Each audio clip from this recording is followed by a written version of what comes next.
Assalamualaikum warahmatullahi wabarakatuh. Sebelumnya izin memperkenalkan saya di data saya dengan NIM 4432100.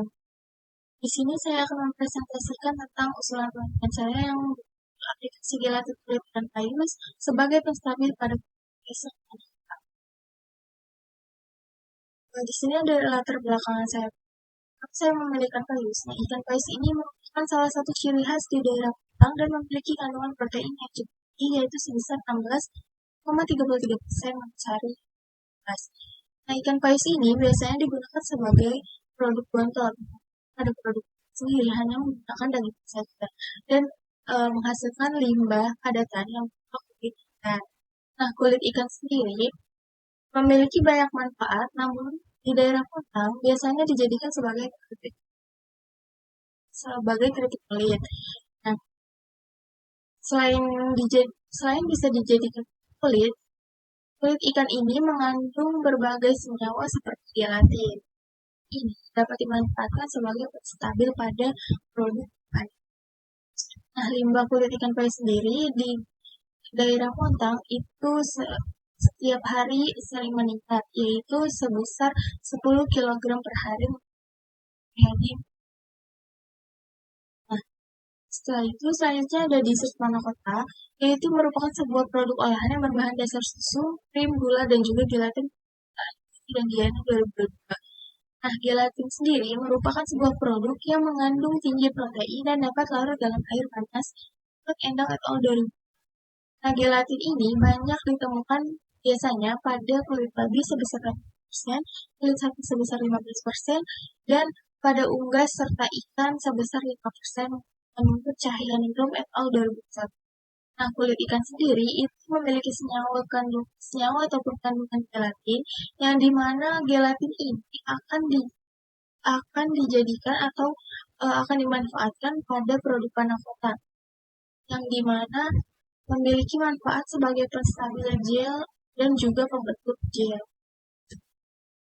Adapun tujuan dan manfaat penelitian saya, di mana tujuannya itu dari penelitian ini ya adalah untuk menentukan konsentrasi terbaik dalam menstabilkan tekstur gel pada produk dessert panakota dari kulit ikan payus.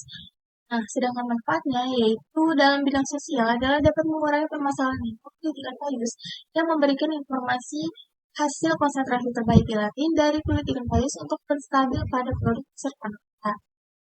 Nah, di sini ada penelitian terdahulu yang saya ambil, yaitu yang pertama ada Handani et al. 2016, di mana aspek penelitiannya adalah pengaruh konsentrasi gelatin dan gula terhadap sifat fisikokimia dan organoleptik panakota.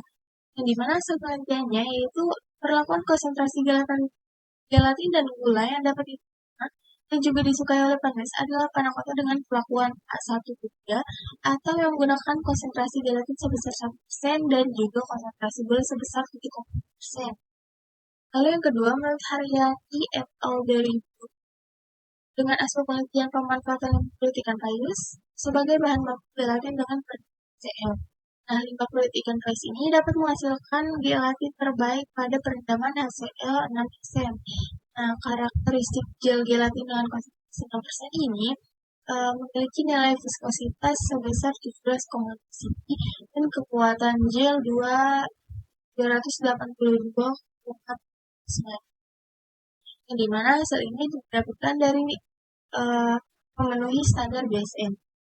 Lalu yang ketiga yaitu Kusuma dan Lastariwati 2002, yang dimana penelitiannya adalah pengembangan panakota sweet atau susu kedelai dan ronde testi sebagai pemanfaatan bahan lokal menjadi zat kekinian sebelum sumber nutrisi, di mana hasilnya adalah pada perlakuan terbaiknya itu yaitu penambahan ubi ungu sebanyak 30% dan juga susu kedelai sebanyak 25%. Dan hasil uji hedonik sendiri itu memiliki nilai rata 4,0 untuk tekstur dan keseluruhan 1, dan masih dalam kategori sangat suka. Nah, di sini ada alat dan bahannya, di mana untuk alatnya sendiri ada 5 alat solid dan sebagainya bisa dilihat.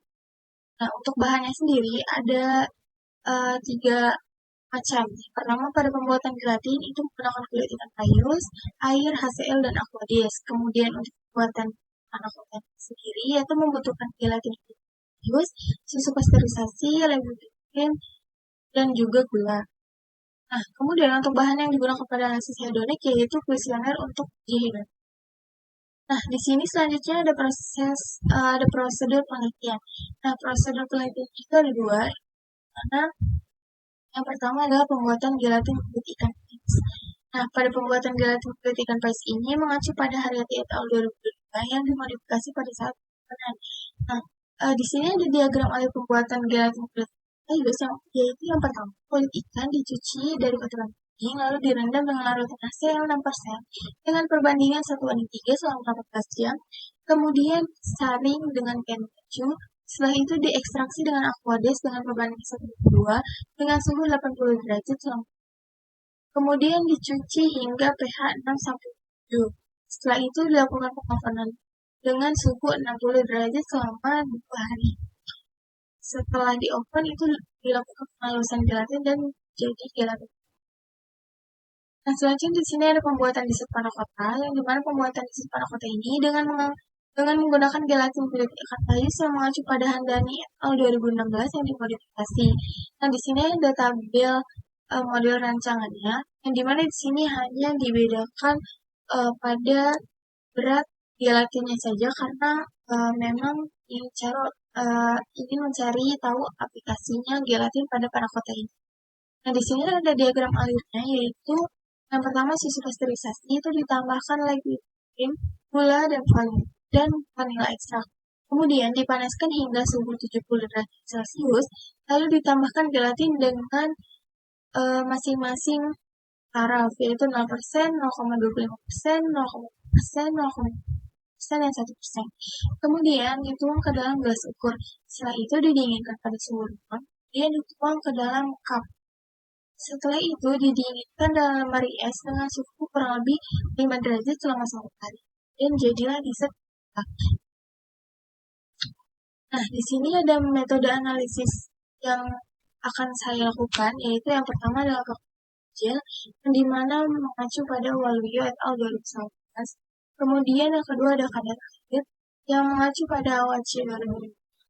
Dan yang ketiga ada uji derajat asaman, yang mengacu pada Susanti dan Guterres 2018. Dan yang keempat ada uji hedonik mengacu pada BSN 2011. Di sini ada daftar pustaka yang saya butuhkan. Mungkin cukup sekian dari saya, kurang lebihnya mohon maaf. Assalamualaikum warahmatullahi wabarakatuh.